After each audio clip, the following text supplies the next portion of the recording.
Hello, my name is Germana Ravanelli. I am the author of my manuscript called We Do Recover.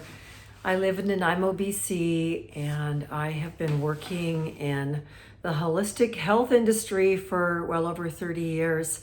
I'm going to just chat a little bit about hypnotherapy, how I discovered it, and its role in my healing journey, and it's significant. Hypnosis has often been termed as a bit of a forbidden skill set, a forbidden tool, and I was always curious about things that were forbidden to know, to understand. And when I was quite young, I was 16 years old, and I purchased a book written by Louise Hay, and it was called You Can Heal Your Life. And in the book itself, in the back, it would have these subconscious limiting beliefs that were causing illnesses and what you could train your subconscious to believe to heal the illness. And I was completely, it gave me hope, it gave me courage, because at that time I had a list of problems that I didn't understand what they were, but I knew that I was not comfortable in my own skin. I was very, very stressed, and I felt very inadequate and quite, how do I say this, worthless. And I didn't know how to take care of myself in different ways because I simply didn't have the tools. And so in this book, it talked about, if you have a bad back, that's a sign of not feeling supported, and particularly lower back. And, then if you start to change those belief systems, the body will stop flagging. And, she had all of the different problems a person could have: skin issues, headaches, shoulder problems, knee problems, stomach problems, relationship problems, all linked to messages tied to the subconscious mind. And I thought, wow, that's amazing. And at 16 years old, I wanted to heal my life, and I needed as much help as I could get. And fast forward a few years later, I was training in martial arts, and I had a relative, believe it or not. His name was Han Lee. He was Bruce Lee's second cousin, and he was my teacher for about 2.5 years. And we were being taught how to fight in the ring. And I don't know how I ended up there. Just at some point, I wanted to be able to protect myself. I wanted to be part of a community, and they had an incredible school in Richmond, BC, and his name was Han Lee, and he did look like Bruce Lee, except he was balding here. And at one point, he took the whole school to a ravine show. I believe it was in Vancouver. And, he paid for all of us. So it was really lovely. And I was in the audience watching, and I'm watching, this fellow give people, direct commands to see who is most suggestible. A person that is very suggestible, that becomes the show, is what we call as a natural somnambulist. They are very suggestible, and they can often become part of the show. And so I watched this process unfold, and two of my lead teachers and sparring partners in the school became the show. I think it was 1989. And he's got them all on the stage, and they're in deep trance. Their eyes are wide open. And then he tells them it's the year such and such, whether it was 10 years later, and they're all going into their roles 10 years later. And I'm watching his two lead senior teachers. They're doing Gung Fu forms. And so they're in 10 years forward, and they're doing Gung Fu forms for Han Lee because he's got them in trance. They're doing their thing. He asks them, "What are you doing?" And he's like, "I'm teaching for Han," which is funny. And there was this other woman, and he goes, "What are you doing?" And she goes, "I'm embezzling money out of the business." And I was like, whoa, this told you what her real motives were for whatever career she happened to be in. And it was wild. And in my mind, my subconscious opened this window up to the corner, and it had me teaching a dance fitness routine, which told me I wasn't supposed to stay in the school, because in this school we were getting the shit kicked out of us in the ring, and we were doing the same to other people. It was very intense. And so he took them all out of trance So we had the show. It was entertaining as ever. It was amazing. None of these people knew what they had said or done. They were what we call as a natural somnambulist. So they go into the script, they do what they're going to do, and then he takes them out and he asks the two senior students, what do you do? And I teach for Han Lee. Richmond Gung Fu is the name of the school. Han Lee's been dead now for a long time. And he asked this woman what she did, and she was in the accounting business, and it showed us clearly that her motive was to use her skills to embezzle money and extort money out of companies. And I went, wow, that's intense. And I remembered this image in the corner of my mind being shown myself teaching a warm-up routine in a fitness context. And I've been teaching fitness since I was 18, and today I'm 58. So I've been actually teaching fitness for 40 years to help people take care of themselves. Years went by and I was working at a gym in my area. And one of my coworkers, her name was Lori, was taking a hypnosis certification program. And I'm like, that's pretty cool. And I was a single mom trying to get off of welfare by teaching fitness classes. And it was hard because I was teaching 3 to 4 classes a day, and you can't survive doing that. It's just impossible. Your body can't take it. Anyway, she invited me for a free session and she got me in a super deep trance, which of course, it's an amazing feeling. It was euphoria in a way that I'd never really known without substances, because previously I would use something to make myself feel better. And all of a sudden I've got this great, amazing feeling of being so calm and so relaxed. And so she had dropped me into a super deep trance and I loved it. And I started grinning and she goes, why are you smiling? I said, because this is the most amazing feeling that I've ever had. And I'm not taking drugs. And I thought I'll never do drugs again because I don't need to, because I can get it naturally. And her approach to helping me wasn't something that honored me and my own belief system. She said, you will come to me 3 times a week for the next 3 weeks. And I thought, yeah, when pigs fly. So I had no respect for her as a practitioner because I couldn't afford to see her. I didn't have the money, but I knew the feeling was amazing. And so then what I did was I would go to see different hypnotherapists in different areas and say, here I am, this is my story. Basically, I'm a hot mess. Help me. Because I'd done enough therapy at that point to know that therapy is a place to have a sounding board, but it didn't change how I felt on the inside. I wanted to change the anxiety. I wanted to change the feeling of being constantly disengaged or destabilized or anxious. I wanted to heal that, and talking about it didn't help. So I was like, I know if I can have access to my subconscious mind, I have a chance at healing this trauma, basically, that I'd inherited from my family. And so I'd go to different therapists and I'd say, here I am, I'm a hot mess. And I had enough self-awareness to know that they couldn't control me. I'd plunk myself in their chair and have my session. And that was how I determined which school I would actually take.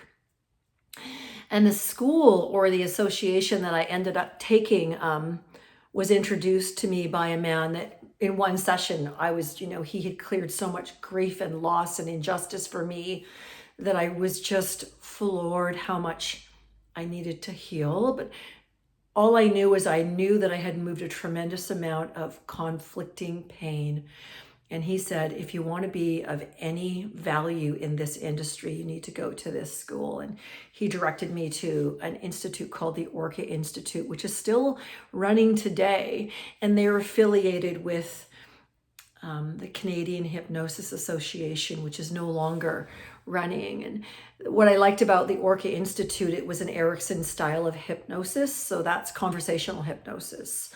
You don't have to plunk the person in deep trance. You can listen, watch, and see where the subconscious is operating. And in the old days, Milton Erickson is what Ericksonian hypnosis is based on. Helped heal himself from the symptoms of polio 3 times and brought hypnosis off of the stage as an entertainment, circus type show to therapeutics, where it was accepted into the medical community to actually help people that had mental health issues, physical issues, existential crisis. That what he was able to do was understand is when you have rapport with the subconscious, which is the part that runs our whole body, the person's problems go away because they actually come from the subconscious mind. So I went in that direction and I was very, very fortunate. And I took 8 years of mentorship and training with different doctors and incredibly intelligent masters of therapeutic change, past life regression therapy, neuro-linguistic therapy, all of it over 8 years to become a clinical hypnotherapist. I think I needed 6,500 hours to get to a certain level. Then you write another test, then you get another so many thousand hours, another test. And I had done that, I believe, over 8 years. And for me, it changed my entire relationship with myself, because inside I had been programmed by my family to really believe I was a worthless piece of shit. Because when you're a child, your parents are your programmers. They're like God, and you have to believe them in order to survive. You have the choice of attaching and surviving and saying, sure, I'll do this to live so I don't expire over here in the corner. And we have to let go of our authentic self. So you have two choices. You attach to survive, and you must abandon your authentic self unless your parents can attune and say, oh, you're sad, or you need a hug, or you need to be nourished, or it looks like you're scared. If you get that kind of attunement, then there's not all of this shifting of our psyche. If you don't get that attunement that says, oh, I think here's some help, here's some this, where you get connected to, most children just believe that their parents are right, and their parents are their very first hypnotists. So unfortunately, my parents couldn't give me a healthy message about my worth or my value. I was taught to believe that I was bad, that I was unwanted, that I was supposed to be a boy, that I was basically a worthless piece of shit. My father, unfortunately, used to tell me I was good for nothing, which is a very damaging thing to say to a child. Now, a child just goes, okay, sure, whatever you say, you must be right. I'm just a kid. What do I know? And as I got older and grew up, those messages were sort of undermining my ability to take positive action in my life, because inside it was like, it's an outhouse on the inside instead of a healthy, rich garden. And in my therapeutic process, learning hypnosis and having some mentorship, I was very fortunate. I had some amazing teachers, and one of them was my mentor for 10, 12 years. His name was Fatad Taylor. And he held me by the hand and he looked into my eyes and he said, are you ready to take responsibility for your life, Germana? And I was like, wow, sure. Yeah, I am. And then he taught me how to do very specific daily meditations that were all designed to reprogram the subconscious daily to claim my natural self. So he taught me how to process the shame and the grief, the conflict, the fears that my subconscious had normalized, and to begin to reprogram it with love, with peace, with success, with power. And he taught me some very powerful shamanic practices that supported me in doing that daily. So every day I could just chip a little bit of the legacy of trauma that I had inherited. And I slowly developed and evolved into a very loving, caring, present woman. And he loved me. And he became like a surrogate father for me, which is something I desperately needed. I needed a healthy relationship with a man. Now at this stage in my life, I've taken more training on how to recognize subconscious interrupts, how to recognize where a limiting belief or a core wound is actually contaminating a person's ability to succeed. Now that can impact their finances, that can impact their physical health, their fitness, that can impact their emotional health, their mental health, their spiritual health, their relationships, and their ability to actually connect with themselves. Like if someone's had trauma And I unfortunately am one of those people. I know I'm not alone. One of the strategies of the child or the subconscious, which is really the same, is to be boundaryless to survive, which means I don't have any needs. I don't have a right to have needs or to be heard or to be considered. So I'll have no boundaries. I'll basically have no self so that I don't die. And in my childhood, that was how I survived my childhood. And as I've taken more and more training as an integrated attachment therapist, so to help people that have attachment disorders, which is from trauma, to heal that, one of the most powerful questions to ask is, am I considering myself? If I was to have a need or desire, what would that be?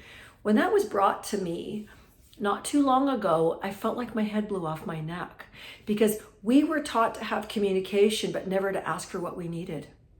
And believe it or not, when we don't get what we need, we end up getting sick, because the subconscious will find another way to fill that bucket up.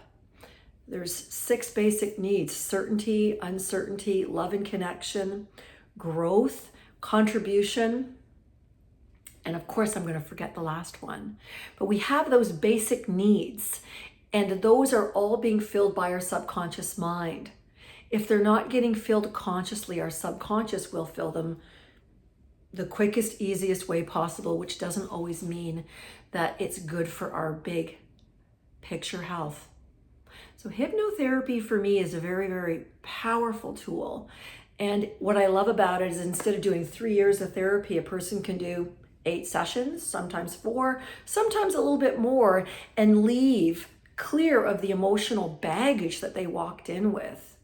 One of the doctors that I studied with, Dr. Bruce Goldberg, he was a dentist, and he called people that do a lot of traditional therapy well-educated neurotics, because they had lots of information, but they still had all the nervous twitches and tics. And to me, that's kind of unfair. We've already been hurt.